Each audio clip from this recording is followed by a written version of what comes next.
obstrucción de la vía aérea inferior. ¿Me entendieron? ¿Profe, están proyectando una casa? No sé, yo lo que estoy diciendo no está en ninguna de las diapositivas. ¿Asma o crisis asmática? Solo asma. Obstrucción de la vía aérea inferior. La diapositiva que está es esa. ¿Quieren anotar? ¿Puede repetir? Ah, que la canción. Por favor, gracias. No la repita, no la repita. Ok, asma es un síndrome que se caracteriza por un proceso obstructivo de la vía aérea inferior.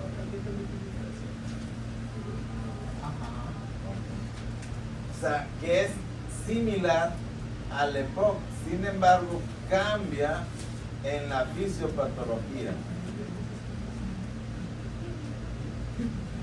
y en la etiología. Vía aérea inferior. Sí. Muy bien, la vía aérea, ustedes saben que se divide en superior e inferior.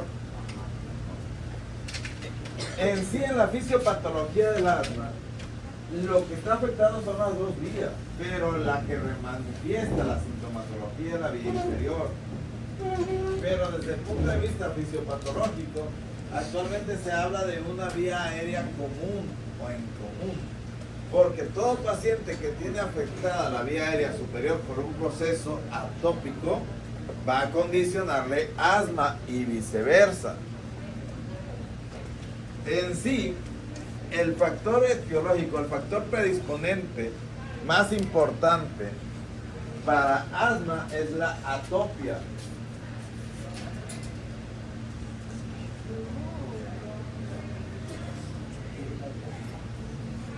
Buena pregunta. ¿Qué es la atopia?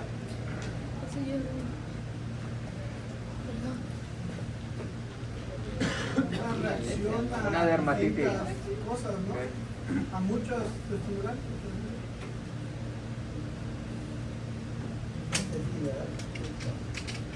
Una alergia, una alergia, una dermatitis. Sí. Una reacción alérgica. Una reacción a alérgica. distintas células, ¿no? ¿Mande? Estructura normal de las células intestinas. Ok, atopia se le llama a un proceso de hipersensibilidad mediado por IgE. Realmente no se llaman alergias, se llaman respuesta de hipersensibilidad. Vulgarmente sí se le conoce como a todo. Pero es una, es una respuesta inmunológica de hipersensibilidad mediada por IgE. Que esa IgE posteriormente va a ir a actuar sobre los mastocitos y sobre los eosinófilos y va a liberar histamina. Ese ya es parte secundario, parte también de la fisiopatología.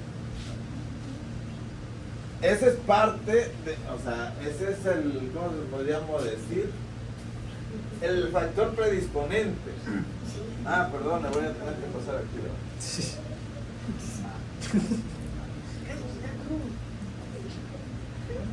Me acordaba que ustedes necesitan las cosas. Sí.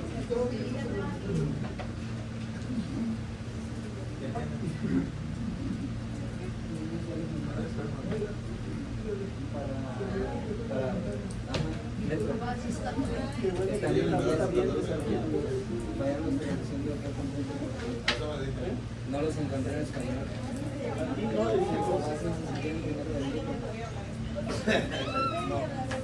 Ok, jóvenes. Entonces, como podemos ver, en sí, el asma es más común en niños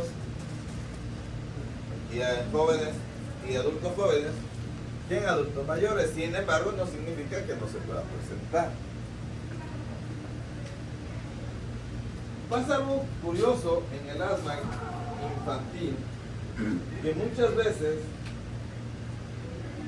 cuando un niño es asmático llega a una determinada edad, mayor de 5 años sobre todo, y deja de ser asmático. Bueno, no deja de ser asmático, pero la sintomatología se quita o se disminuye.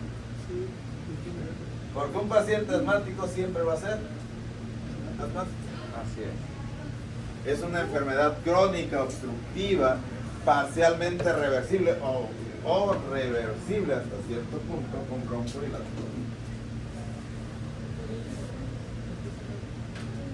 Como pueden ver, lo que dice aquí, afecta a 262 millones de personas en todo el mundo.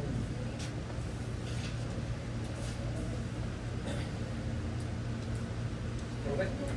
Entonces yo sigo siendo asmático. Sí, Pero que ya no tenga episodios. estable. Con remisión. No he vuelto a tener episodios desde los Y 6 probablemente años. no vuelvas a tener en toda tu vida. Con remisión de los síntomas. Con remisión de los síntomas. No Entonces soy un significa. asmático con remisión de síntomas. Así es. Estable. Pero sigue siendo, ¿no? No puedo creerlo. Igual que la depresión.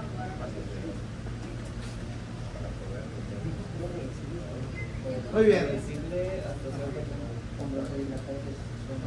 Ahora, como dijimos, los factores etiológicos, el factor genético es el más importante y la atopia es de origen genético. O sea, la respuesta de hipersensibilidad es de origen genético. Eso quiere decir que si el papá o la mamá o el que lo está criando, no, ese no. Pero si el papá o la mamá tiene atopia o tiene asma, el hijo probablemente tenga atopia o tenga asma. Muy bien.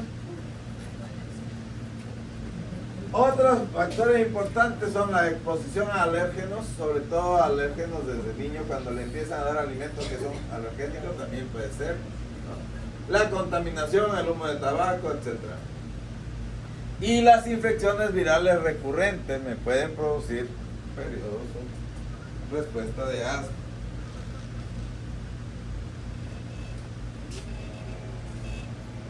Esos son los factores de riesgos y etiológicos. Por eso es que vamos a tener dos tipos de asma, la asma alérgica y la asma no alérgica, dependiendo del tipo de hipersensibilidad que genere. Ya le pongo acá. Vamos a ver, la fisiopatología es similar al EPOC con variaciones importantes. Lógicamente, es una respuesta inflamatoria crónica. Pero aquí no son los contaminantes ni los irritantes, sino son la sensibilización o los estímulos sensibilizadores de esa respuesta. Se produce una hipersensibilidad que va a generar la activación de IgE, luego la activación de mastocitos, eosinófilos y posteriormente toda la respuesta inflamatoria, igual que la otra, con lo que se incrementa la producción de moco, la hipersecreción de moco, igual que en el EPOC.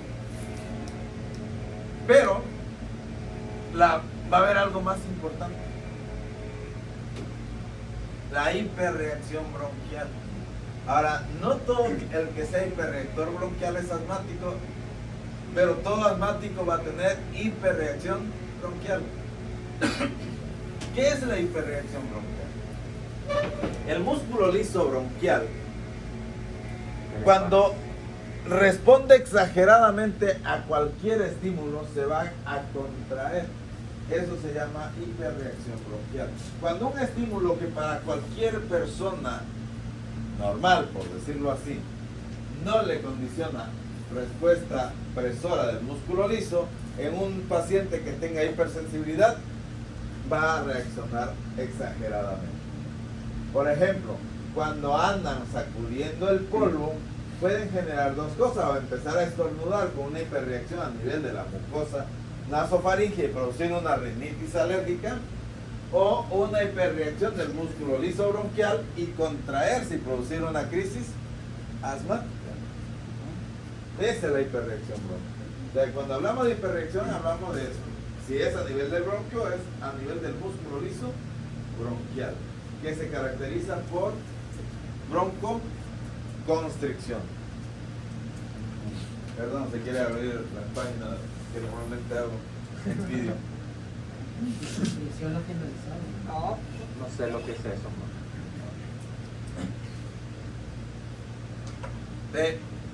hay una hiperreacción bronquial y ese es uno de los casos más importantes. Esa hiperreacción bronquial es lo que produce la mayor cantidad de exacerbaciones del asma, o mejor dicho, de crisis asmática. Muy bien. ¿Por qué? Porque esa hiperreacción me va a producir broncoconstricción. Pero esa broncoconstricción me incrementa la producción de moco y me va a hacer a la larga una remodelación de la vía aérea. No sé por qué lo puso en inglés, yo no sé en inglés. ¿Dónde? Pero bien así, bien latino, remodelación airway.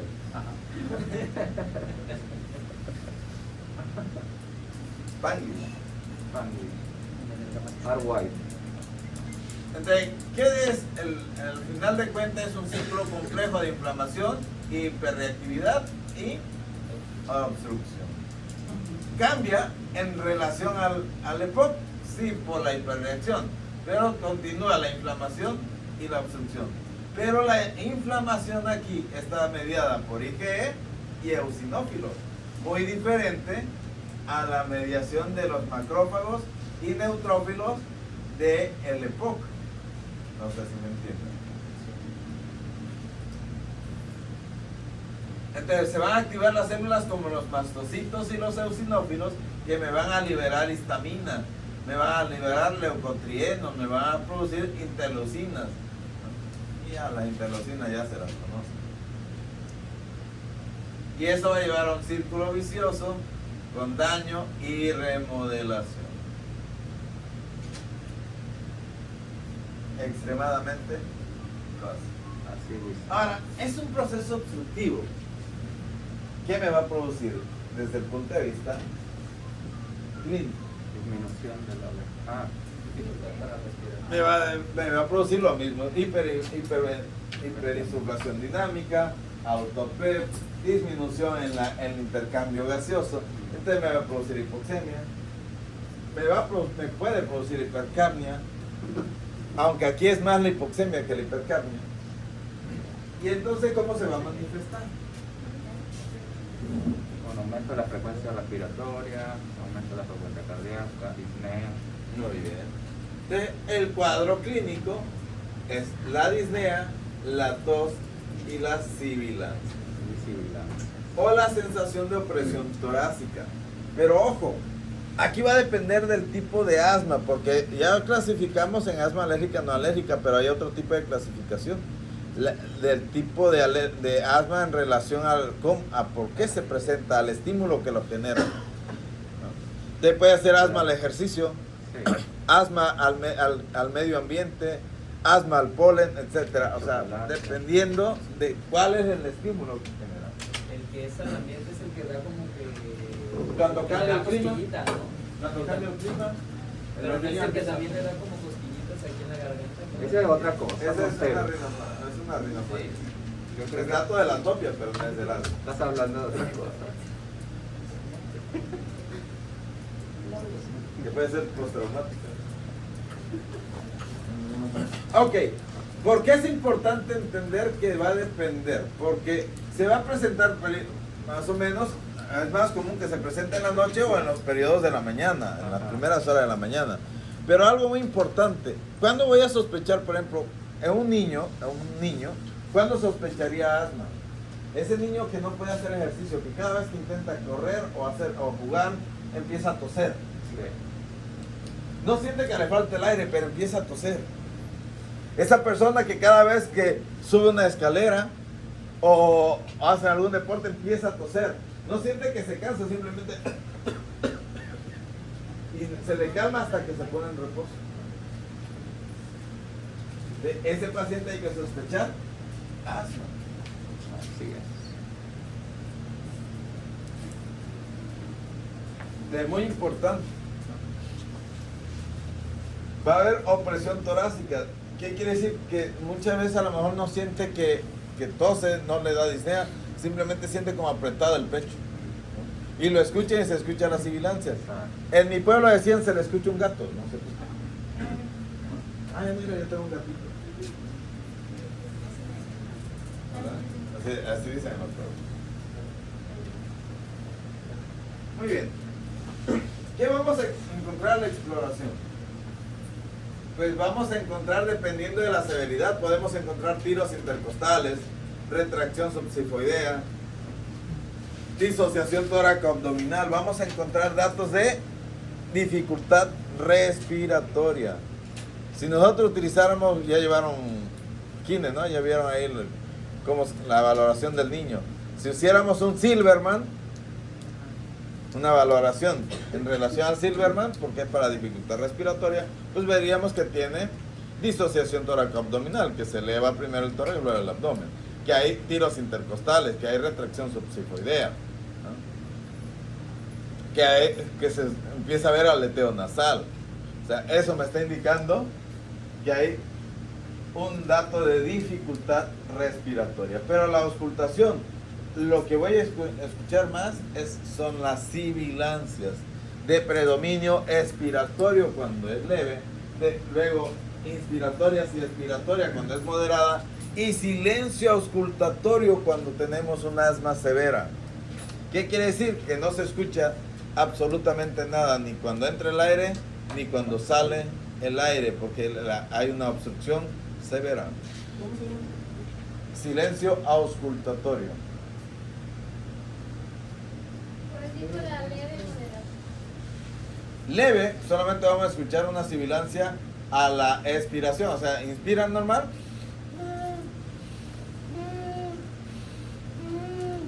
Pero en la moderada vamos a escuchar. O sea, va a haber en los dos tiempos. Ah, sí, eso depende de dónde esté. En un hospital eso es sibilancia. ¿Cómo dijo que era la característica de la gran ausencia, no? Ok, pero si ustedes ponen el esteto, si ven que está respirando y no escuchan nada, se llama silencio auscultatorio, y eso habla de mayor severidad. ¿Qué otra cosa podemos observar en la exploración física? El habla, cómo habla el paciente. Si el paciente habla fluido, sin dificultad, es un asma leve. Pero si el paciente habla como el de Marco en el de en medio, el que empieza a decir como que no puede hablar, y es moderada. Y si el paciente no habla para nada, ya es un asma severa. O nada más dice algunas palabras. Siente que le falta el aire. Como dijo él, taquipnea y taquicardia. Y puede haber cianosis. Lógicamente, entre más severo, más hipoxemia, más cianosis. ¿No se les olvida lo que se puede encontrar en la auscultación? No. Muy bien. ¿Cómo es eso de tórax en barril? Tórax en tonel en sí. Eso lo puso la inteligencia artificial. Porque sí, un tonel es un barril. ¿Han viajado una vez en carretera y han visto como unos tambotes así en la... Sí. Pues en vez de tener trojes, en México tienen un tonel para echar ahí la semilla, ¿no? Del maíz, frijol, trigo, sorgo, etc. Entonces, esos son toneles. Un barrilote.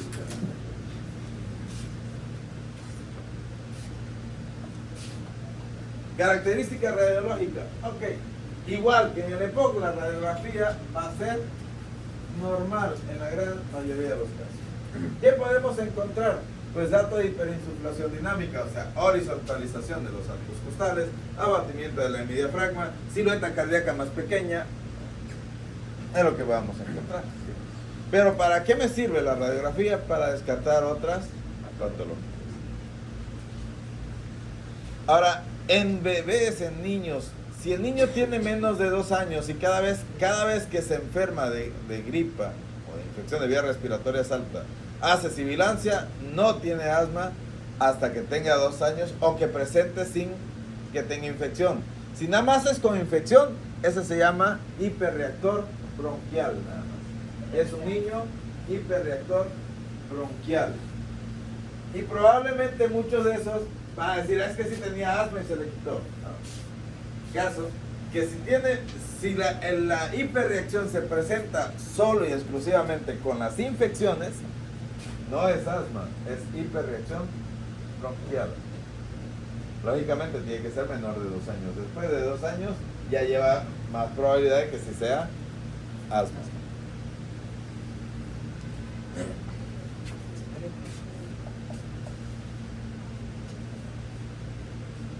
Le voy a mandar la guía, porque ahorita nada más vamos a ver esto que es la general.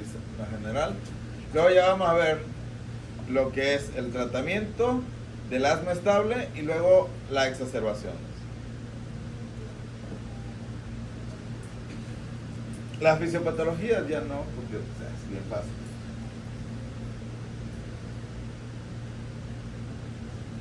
Diagnóstico. ¿Cómo hago el diagnóstico? Al igual que el EPOC, ¿qué necesito?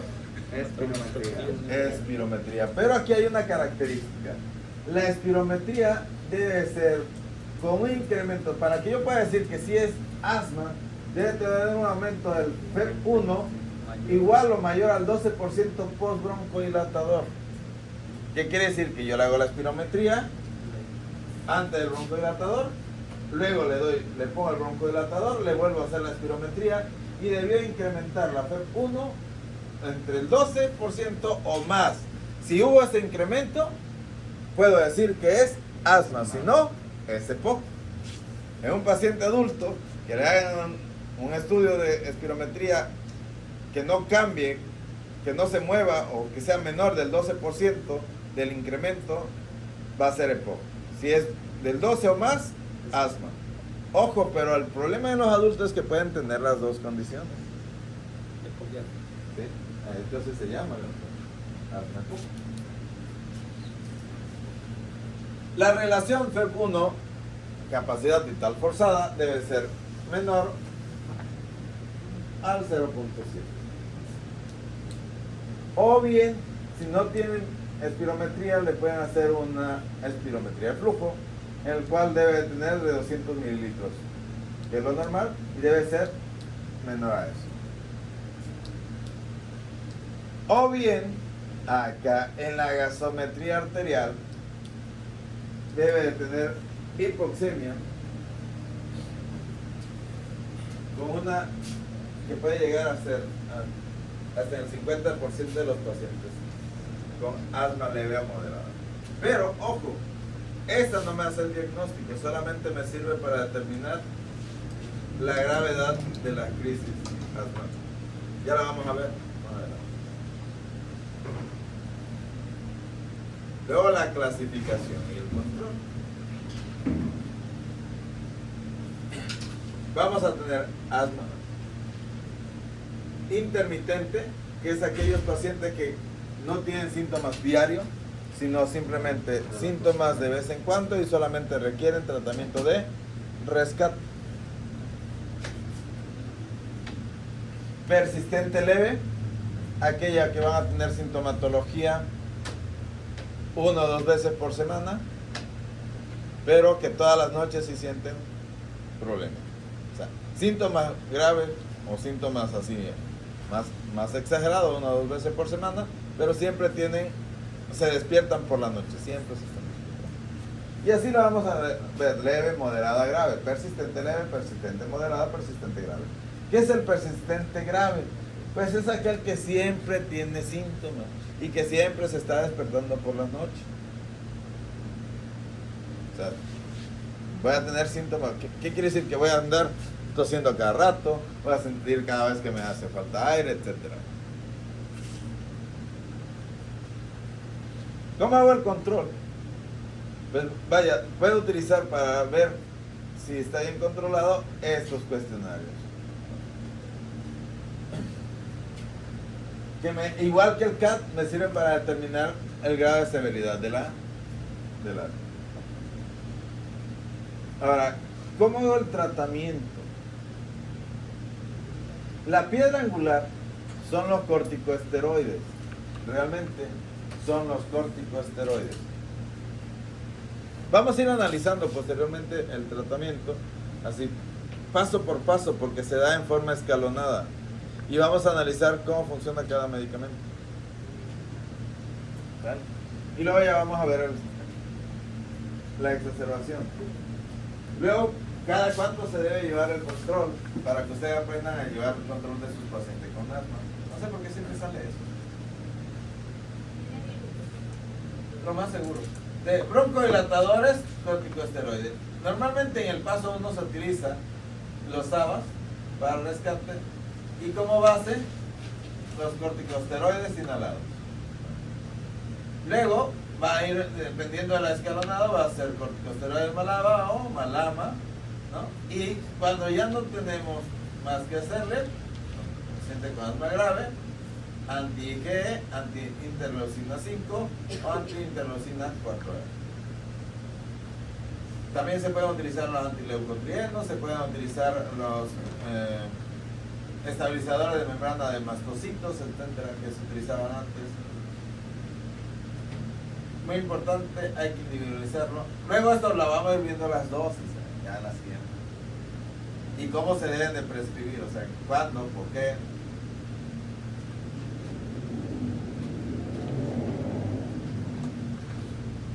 Así como dice aquí. Pero vamos a ir ya viendo paso por paso. De acuerdo a la guía mexicana 2025. ¿Por qué la guía mexicana? Porque es la que utilizamos aquí. Te la voy a mandar la guía mexicana. ¿Dudas hasta ahí?